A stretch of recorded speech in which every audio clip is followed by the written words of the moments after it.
Good evening and thanks for joining us for KREM 2 News 10 at 10, where we give you more news in less time. I'm Christian Garza. Mark has the night off. We start with breaking news tonight. The Boeing strike continues after union members voted to reject the company's latest offer just hours ago. According to the union president, 64% of members rejected the offer. The machinists want more money and their pensions back. Here's a look at the rejected deal. A 35% raise over 4 years. The annual bonus program reinstated, a $7,000 ratification bonus, and a one-time company contribution of $5,000 to machinists' 401ks.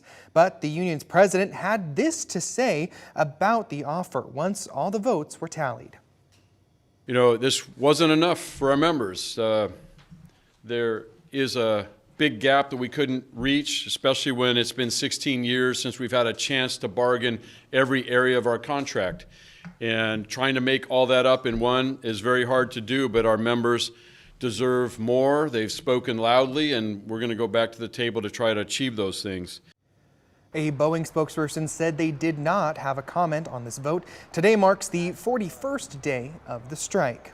The strike is costing Boeing more than $1 billion a month. The company also reported losing $6 billion last quarter alone after the two deadly MAX jet crashes. In 2018 and 2019, the company reported it's lost more than $33 billion.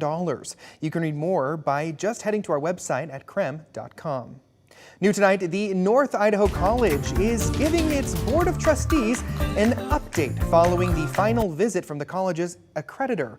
This comes after scrutiny from the accreditor surrounding board governance and the Board of Trustees itself. The visit happened earlier this month, and the report will be released by the Northwest Commission on Colleges and Universities. The college will then have 10 days to respond and will attend the commission meeting in Seattle next January. The report is not the last step in the process. Until the commission meeting, the college is permitted to provide updates and additional evidence to the NWCCU, as there are 4 board meetings that we can provide evidence of best practices in board governance. After reviewing all of the evidence and the report during this January meeting, the commission has 30 days to send a written response to North Idaho College with their decision.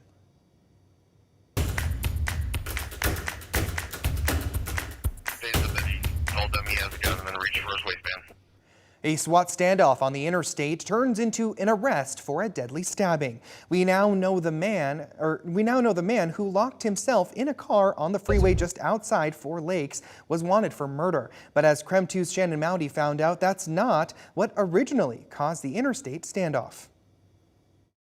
Damian Eifert was arrested this morning for second-degree murder, but the first troopers on scene weren't there because of those allegations. A SWAT situation snarling I-90 traffic near 4 Lakes. That's a standoff. Wait, actually? That's a standoff. They've got guns and everything. Look at that. Started with a WSDOT crew helping a stalled car. The man inside, Damian Eifert, was found sleeping in the back seat. Washington State Patrol Sergeant Greg Riddell says he told them he ran out of gas, but soon those WSDOT workers found themselves waiting for help.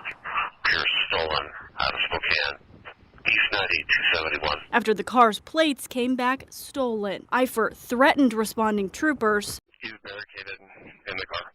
They said that he told them he has a gun and then reached for his waistband. And that's when law enforcement learns Eifert was wanted. Spokane police say he is suspected of fatally stabbing his father Tuesday. He's not the one that he killed his dad last night, and one of us is going to die. I think we should probably close down westbound. The interstate shutdown lasted more than an hour before Eifert was shot with a beanbag and arrested. He's in custody on second-degree murder. The name of the stabbing victim has not been released. It's also not been confirmed whether Eifert actually had a weapon. Sergeant Greg Riddell says one wasn't found on him when he was arrested. Shannon Mowdy, KREM 2 News. New tonight, a Washington man accused of raping and molesting an 8-year-old Airway Heights child was arrested in Oregon after fleeing the state. According to the U.S. Marshals, 34-year-old Brandon Frackenpole was taken into custody today after allegedly raping the child back in June and fleeing the state shortly after. An arrest warrant was issued for him last month, and law enforcement caught up with him near Klamath Falls today. Frackenpole is currently awaiting extradition back to Spokane County, where he's facing first-degree rape and molestation charges. Over on the west side now, we're tracking 2 drug smuggling cases at the King County Jail, where a defense attorney has been indicted for his alleged involvement in a drug smuggling case at the jail. Attorney John Sheeran was arrested Monday and pleaded not guilty. According to the indictment, Sheeran smuggled drugs into the jail during legal visits with his clients. In one incident, he's accused of delivering trial clothes for 2 inmates with meth hidden inside the soles of shoes. In a different case, former jail employee Moses Ramos was sentenced to more than 8 years in prison for accepting a bribe. He accepted a bribe for $5,000 to smuggle a pound of meth and 100 fentanyl pills into King County Jail. As for Attorney John Sheeran, he's resigned from Puget Law Group. If convicted, the maximum sentence would be 20 years in federal prison and a fine of up to $1 million.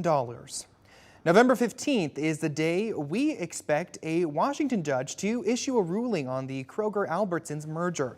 That's according to the Attorney General's office. The trial just wrapped up earlier this month. The state sought to block the merger over concerns that less competition will lead to higher prices for shoppers. It could also impact consumers because Albertsons and Kroger have proposed closing or selling off a number of stores should the merger go through. The Federal Trade Commission has also sued to block this deal.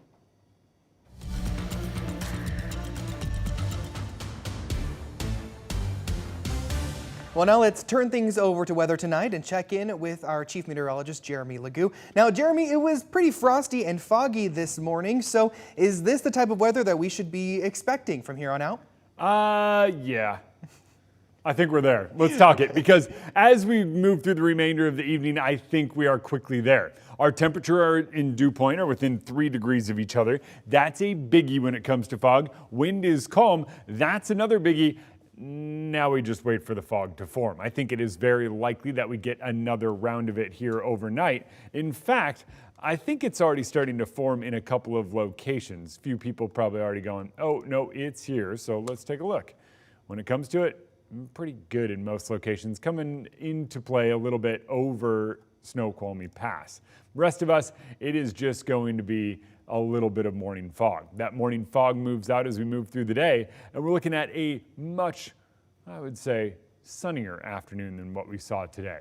We start out near freezing tomorrow. By tomorrow afternoon, we're back up near 50 degrees, meaning we spend most of our day in the 40s. Thank you, Jeremy. Well, now to Nightbeat with a quick look at today's top stories. U.S. Marshals are searching the Athol area tonight for a Florida man convicted of a sex crime. 42-year-old Christian Fisher is on the run after being convicted in Florida for traveling to meet a minor for sexual purposes. Fisher was spotted on Kelso Lake Road in Athol, but managed to get away from police. Fisher is 5'10", about 200 pounds, with blonde hair and hazel eyes, and he is also known to dress like a woman. So if you have any information about his whereabouts, call the U.S. Marshal's office. That number is at the bottom of your screen. This week, Moscow City Council discussed what impacts it will face if the Latah County Jail closes. Earlier this month, the Latah County Sheriff's Office determined the jail may need to close if the county can't fix the declining state of the facility. Now, if the jail closes, Moscow City staff say police would need to take people to custody to the Nez Perce Detention Center in Lewiston for booking and detention. Some council members expressed frustration with the potential closure of the jail. I have a really hard time seeing that, digesting it, and then trying to piece together how the heck we got to hearing at a commissioner meeting that it's even on the table that it should be closed. City staff also expects it will need an officer always on call for transportation to Lewiston outside of business hours. This would cost an additional $80,000 a year for the city. Latah County commissioners have not yet decided on the closure of the jail. And we're learning more about the firefighter who was injured while battling a wildfire in North Idaho. Justin Shaw has been in Denver receiving treatment from a traumatic brain injury after a tree fell on him while fighting a fire in the Nez Perce National Forest back in August. According to the U.S. Forest Service, Shaw is making a slow recovery and is awake more. He has to relearn to walk, talk, and eat, but he is making progress every day.